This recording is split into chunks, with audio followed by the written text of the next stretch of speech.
This is Addressing Access to Vaccination for Adults. And so I'd like to introduce Ms. Rosalind Carter. Rosalind Carter is a senior scientist and bridge evaluation lead at the Centers for Disease Control and Prevention. She received her bachelor's degree from Harvard College and a PhD in epidemiology from the University of Michigan. Dr. Carter completed postdoctoral work at the CDC as an Epidemic Intelligence Service Officer assigned to the New York City Department of Health. For more than 20 years, she conducted research on maternal-infant HIV transmission and pediatric HIV disease progression in the U.S. and sub-Saharan Africa as faculty at Columbia University's Mailman School of Public Health and at UNICEF Headquarters in New York. During 2014, West Africa Ebola outbreak, Dr. Carter returned to the CDC as the field team lead for the CDC Sierra Leone trial to introduce an Ebola vaccine, followed by work in Liberia, Sierra Leone, Uganda, South Sudan, and Tanzania to implement new Ebola vaccines to protect healthcare workers during the Ebola outbreaks. Dr. Carter is a recognized expert on the implementation of emergency use authorization vaccines during global public health emergencies and has worked closely with BARDA, FDA, NIH, and UN organizations on these activities. During the COVID-19 pandemic, Dr. Carter was one of hundreds of CDC staff supporting states on the introduction of COVID-19 vaccines with field work in South Dakota and standing up mass vaccination sites in the U.S. Virgin Islands with FEMA. She served as the vaccine implementation team lead for the CDC's COVID-19 vaccine task force, where she supervised staff engaged in implementation planning for new pediatric vaccines and expanding access to vaccines for vulnerable populations. During the 2022 Mpox outbreak, Dr. Carter served as the deputy lead for the vaccine task force, contributing to the development of interim clinical guidelines and the ACIP recommendations for routine use of the Jynneos vaccines. Dr. Carter is passionate about evaluating the experience of local and state health departments and community-based partnerships, particularly with health equity lens, for continuous improvement in the implementation of new vaccines. She is the co-author of more than 60 publications. So let's give a big warm welcome to Dr. Carter.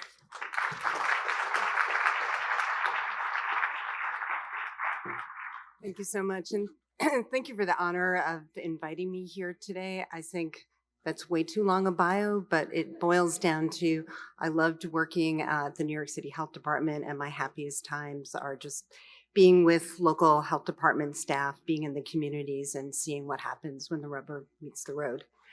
And I have to say, this is truly the show me state, because these past 2 days have just been an incredible experience, learning so much about how to talk to patients about vaccines, how to work with neurodiverse patients and families, and how to make the positive experience for them for vaccinations, and just everything that we've covered in these past 2 days. So thank you so much for allowing me to be a part of this.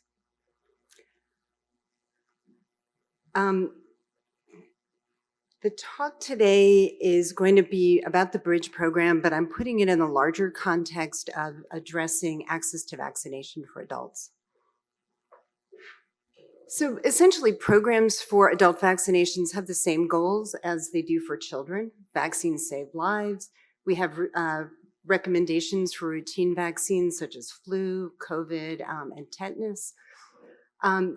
Vaccines prevent getting and spreading serious diseases that could result in poor health.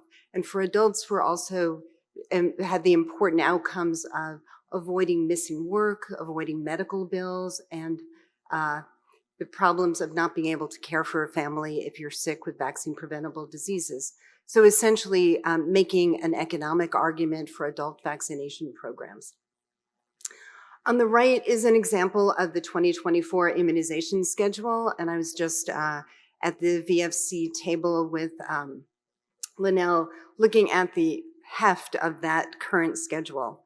And I have to say, from different perspectives, the thousands of hours that go into ACIP work groups and eventually the ACIP meetings, everything is transparent. Please read all of the presentations that are on CDC's website that go into those discussions and final ACIP recommendations. But once you add those vaccines to the schedule, one set of work is over, but the real burden of implementation falls to the folks in this room. And just to say how much that work is appreciated and recognizing that it's a continual learning process. We're still learning about HPV implementation, and certainly all of our discussions this past 2 days about COVID vaccine implementation are a continual learning process. Hopefully we'll continue to learn more from each other.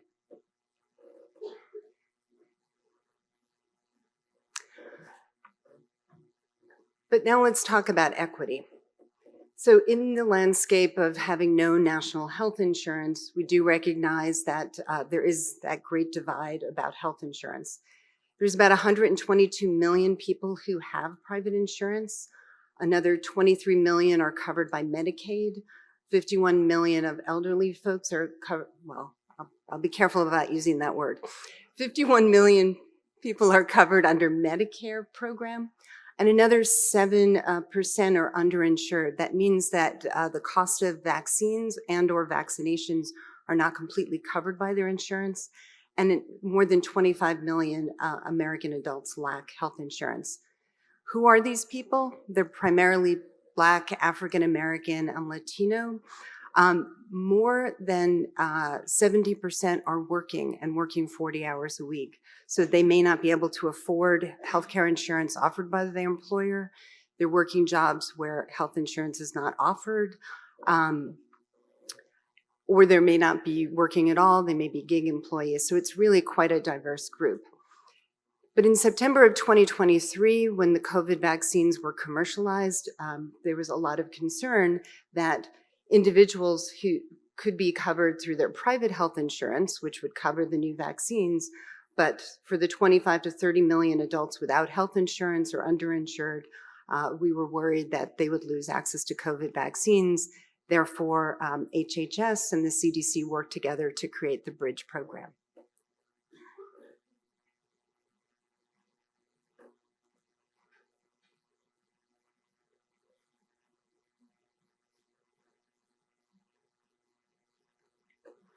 So now just a little bit of an overview for Bridge. So Bridge leveraged two aspects, both the public health safety net as well as retail pharmacy chains to provide COVID vaccines to uninsured adults. And it was in many cases to maximize accessibility. So for public health safety net, that included local health departments, HRSA-supported FQHCs and other health centers, but using CDC's ability to help procure and distribute those vaccines through the state health departments. And that was about 50% of the vaccines. 3 large retail chain pharmacies were engaged through contracts, and they were storing and paid for administering the vaccines to uninsured individuals. This included CVS, Walgreens, and eTrue North, which is a consolidator of local private pharmacies. And again, about 50% of the program was through that channel. So all told, this represented about more than 25,000 pharmacy and public health safety net locations across the US. If we look at this map, we'll see in Missouri, that's about 25% of the locations were public health safety net, but it ranges dramatically in the US from about, in fact, 75% in Arkansas to 90% in Alaska and North Dakota. And I think this was a good sort of example to understand for establishing adult vaccination programs. It's not going to be one size fits all in the US. You can see on the East Coast with the density of those blue dots, plenty more pharmacies were available, and that's just where CVS and Walgreens are putting their stores, and less access in the middle of the country. So the even more importance placed on local health departments and FQHCs and health centers to deliver COVID vaccines.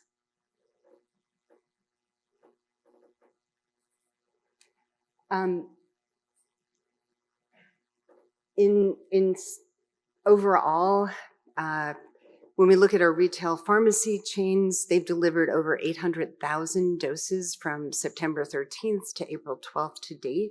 And in the past months, delivered about 36,000 doses. So as expected, people got very excited. We made a big push for the fall respiratory season in the fall. So the majority of doses were given out in the fall. And as we've talked about this, you've got the early adopters, people who really hear the message, they go out, they take it. We have a lot of exciting events. And then there's obviously that immediate drop off. But there continue to be people even at this late into the spring who continue to access doses. And then just looking at the public health safety net, we don't have information nationally about the number of doses administered through our public health clinics, so we turn to number of orders for COVID vaccines placed, and that's about 600,000 doses specifically for uninsured population. And this is for all 64 jurisdictions.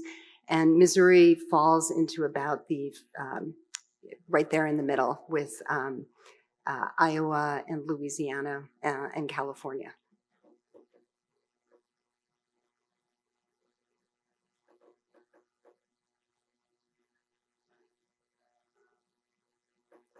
So what's been the result of increasing accessibility? So in these slides, fewer Americans reported difficulty getting those COVID vaccines when we compare October 2021, which was, again, we were introducing the primary doses, but when we measured it more recently in October of 2023, a much higher percentage, an almost 10% increase in people saying they didn't have any problems. And even when we break this down by, say, household income level, we really see very little difference. About 90% or more of most Americans report no difficulty in getting the vaccine. So they seem to be accessible.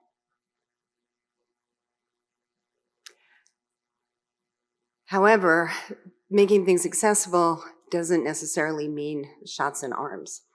And so this data is from January, it hasn't changed very much to April. These are, and I'm sorry, I should introduce this. This is the National Immunization Survey. So this is a telephone-based survey that's with a nationally representative sample. So we can't break this down by state coverage, but we do use these to estimate national coverage. And when we compare adults who report having health insurance versus those that do not, we see that about 24% of insured adults got the current or up to date on COVID vaccines compared to only 7% of those who are uninsured. If you look at people who in the orange color who never intend to take a vaccine, they don't want it, those numbers are reasonably similar for people with insurance and without insurance. But where we're most concerned is that sort of dark bluish area of people that would like to take a vaccine or still thinking about it, but haven't been vaccinated yet. And again, much, much lower coverage among uninsured. There is one bright spot that I will emphasize. So through the Bridge Access Program, we looked more closely at people 65 and older. This is the folks that we really want to reach with our COVID vaccine to prevent hospitalizations and mortality. Now, the uninsured population that are 65 and older that is not covered by Medicare is a very small group. It's only about 400,000 out of those 25 million. And these people tend to be undocumented. So they're not eligible for some of the more common public programs like Medicare. And out of this group of 400,000, about 42% of them have been able to access COVID vaccines through the Bridge program. And that just puts them at very similar rates to what we see for national coverage for that 65 and older age group, which is about 38% with our national surveys. So I think that's been a very reassuring thing. Uninsured people who are younger are not accessing the program and getting the vaccines in the same way that the older individuals are. But reassuring to know that we are reaching the older individuals. I'm going to turn now to some comments, and I think very similar to what you've heard. Again, this is all based on our national interview data, but you'll be surprised to know that over time, while COVID continues to be responsible for severe illness and death, people's risk perception continues to decrease. So decreasing from, on the right, 46% to now only 32% measured this past fall. People feel are less likely to think that the vaccine is important, that COVID is important, and that the vaccine is safe. So we have this ongoing erosion of vaccine confidence with COVID, which obviously, as we've talked about, continues to impact uptake. So in talking to many of the jurisdictions about the Bridge program, the top two things that we've gotten feedback on is that people are just tired of talking about COVID. That there's a lot of, as I just showed, vaccine hesitancy and low vaccine uptake. I think we learned a lot yesterday in talking to patients about COVID. And I really, I just want to emphasize again, I like this idea of at every patient visit, raising the topic of vaccinations so that we normalize the conversation and even put it in the broader context of it's April. But when it comes time for August and September, we're going to be talking about protecting yourself for the fall respiratory virus season, and we're going to talk about flu and COVID and whether RSV is the right vaccine for you, so that we avoid COVID as that sort of, political hot button or just tapping into people's exhaustion. So again, the more we can just talk about vaccines as a topic as part of healthcare, I think we'll make some progress in that regard. But the other issues that they brought up and that we've had many sessions this week to address are things like with the change in funding or the support that was there during the COVID outbreak that's no longer there, it's harder to deliver these vaccines, whether to uninsured individuals or just in general, because of the staffing shortages and difficulty reaching groups in rural areas, or there just aren't the staff to support community events as there once were. And then finally, for some jurisdictions, their IIS systems are just limited in their ability to track, monitor and evaluate changes in coverage.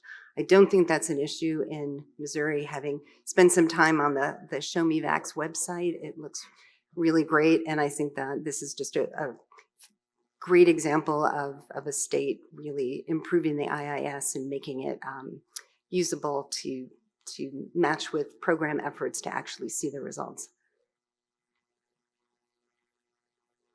So the next couple of slides are just, I think we've heard this from a number of counties, and I love the fact that this is local counties talking about what worked locally. I'm going to just present a few examples from some other states of ideas that might sort of pique your interest. There really is some incredible innovation that's happening, and despite all of these challenges, and we just applaud it.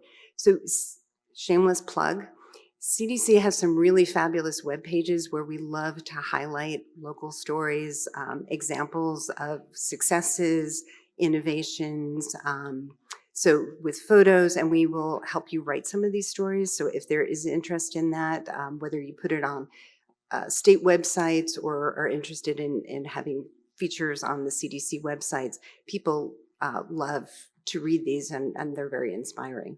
So I'm going to just show you a couple. In Georgia, they put together 489 mobile vaccination events across the state, administering over 1,200 vaccines, 310 events at 196 unique sites to serve people who are underserved. Illinois did a fabulously creative communications campaign, 'Tis the Sneezin', to encourage not just COVID, but also flu and RSV. And yeah, very, very popular, but it was able to reach people, and they use these ads both in traditional and online social media, but also TV, radio. I saw these in bus shelters, digital displays, so incredibly popular with a good sense of humor, but definitely drove folks to think about vaccines. In Maine, there are many small islands off the coast and elderly communities that were relatively isolated. So we're able to find providers who were willing to take vaccines, as we just heard about, taking it to the people as opposed to them trying to get to the mainland for their vaccinations. Nevada partnered with community-based organizations and local religious leaders and regularly offered a vaccine clinic after church services, but did a huge media event, both to let people know when they were happening and to advertise and sort of give people information ahead of time. In Washington State, they worked with tribal nations to increase enrollment of tribal health clinics. This had been an area that they wanted to improve on, and working also with homebound individuals to conduct the mobile clinics and provide vaccination. In Wisconsin, they had a routine immunization through a community engagement grant, and they were able to add more partners to that grant, specifically for the COVID programs for uninsured, and reached over 500 people. And I think what we just heard about these past 2 days is conducting surveys with these populations and focus groups to really understand what's driving vaccine hesitancy and direct and improve the vaccine outreach. So that sort of continuous quality improvement cycle has been really effective, and we just heard about effective use of this information in Missouri. I'm just going to close with a few comments about, again, adult vaccination accessibility in general. We're always looking for opportunities to test best practices and develop best practices. You are the people out in the front lines who see the problems or see the barriers, but also see opportunities. And I am just encouraging, as we just heard in the last presentation, of every limitation is also an opportunity to be creative. It takes work, but the possibility for success is endless. So the Bridge Access Program was really just one example of, we've commercialized a vaccine that people liked, that they need to keep taking, we want them to take, and we don't want cost to be a barrier. So a huge national program to continue to make the vaccines accessible to uninsured. Not an easy program to implement or manage. Lots of strengths and weaknesses that we can talk about at another later as we continue analyzing the data, but just an opportunity presented itself, and so we've learned from it. And just imagining the world that we want to see, which is a world that would have a comprehensive vaccine for adult program, just like our highly successful program, the Vaccine for Children program. So many of the elements are in place. CDC's built relationships with many local and national partners. We've demonstrated the ability of a federal supply chain to meet nationwide vaccination needs, both through things like Operation Warp Speed, but really building on the success of the vaccines for children. And we have already in place, excellent tracking and M&E systems through working with the state and their IIS systems. But a vaccine for adult program requires that the authority and funding, steady funding through Congress that we're still waiting for. But when we get those additional investments and when that Vaccine for Adults program comes to fruition, it's really going to help us bridge the gap in equitable access and immunize people across the lifespan. So we look forward to that day when we can vaccinate children, and when they turn 18 and graduate, our VFC programs be able to continue to provide necessary life-saving vaccines. And I will stop there and happy to take any questions. Thank you.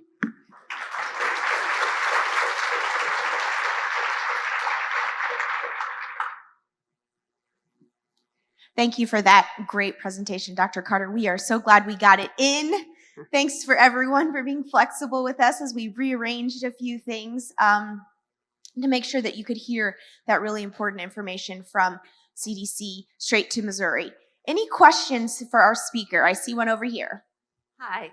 Again, thank you for your fortitude in making this presentation happen. We really appreciate that. And you know, for coming out here in the middle of Missouri during storm season, also appreciate that.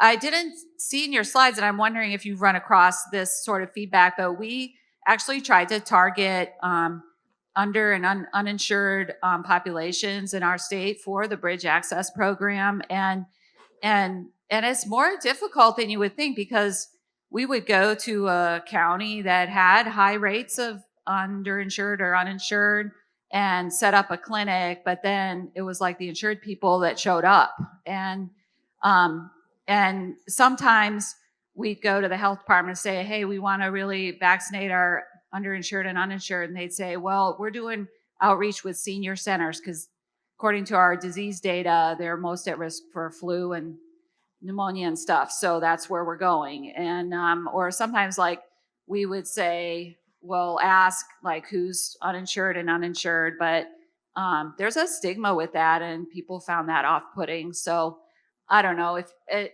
you've heard this from other jurisdictions that try to target these populations, and if you have any advice for us. Sure. I can confirm this is, we have heard this, particularly for community events. It was really challenging and awkward to have offer COVID flu vaccines, et cetera, and ask people their insurance status, because they brought bridge doses, which were specifically earmarked for uninsured, but you had people with insurance showing up.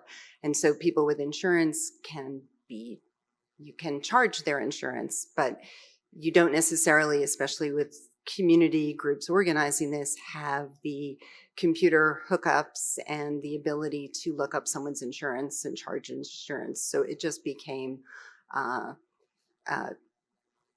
difficult to manage that and frustrating. So some community organizations just said, like, this just isn't working for us. It's too, as you say, there's stigma in asking people about their insurance status.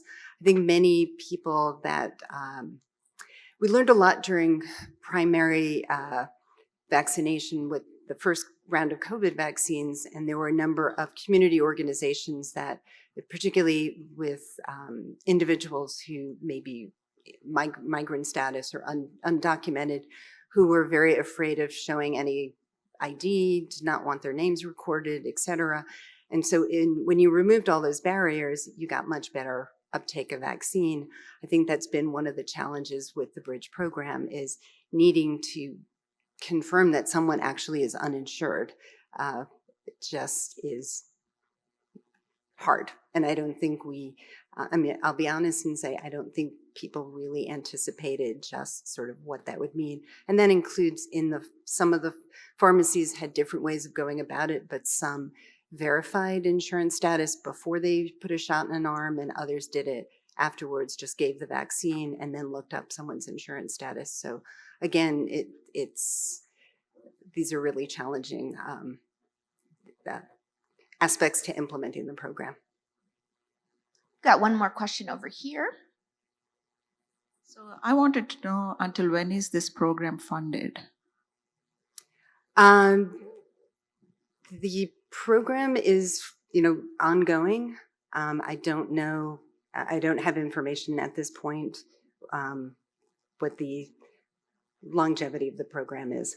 I think the idea is, one, we're continuing to support vaccinations through FQHCs and health centers, et cetera, but the Bridge program as its entirety, not clear. Hello, is it on? All right. Hi, my name is Fatima. Last name is Jennings, and I'm with Mo Health Net Medicaid. We just wanted to let you all know that we were here today, and we hear you. We looking around the room, it is letting us know that it takes a village. I have Lori Parrish here. She's from Mo Health Net Medicaid, and she's in policy unit, and so am I. And then Ashley Wilson is our improvement and compliance manager. So she works closely with our admin to get some of these policies pushed through, if you will. But some of our key takeaways, and thanks for having us. Thank you. Some of our key takeaways was it takes a village. Communication, which you all spoke mostly about a lot yesterday and as well as today. And so love and kindness was one of the main things. And it's like, as a provider, healthcare professional, that's something that people, they can feel that when they come in. And we hear that from our Medicaid participants a lot, that, back to the trust, and not feeling welcome. So just love and kindness whenever they're coming in, I think that will help to break down some of this as well.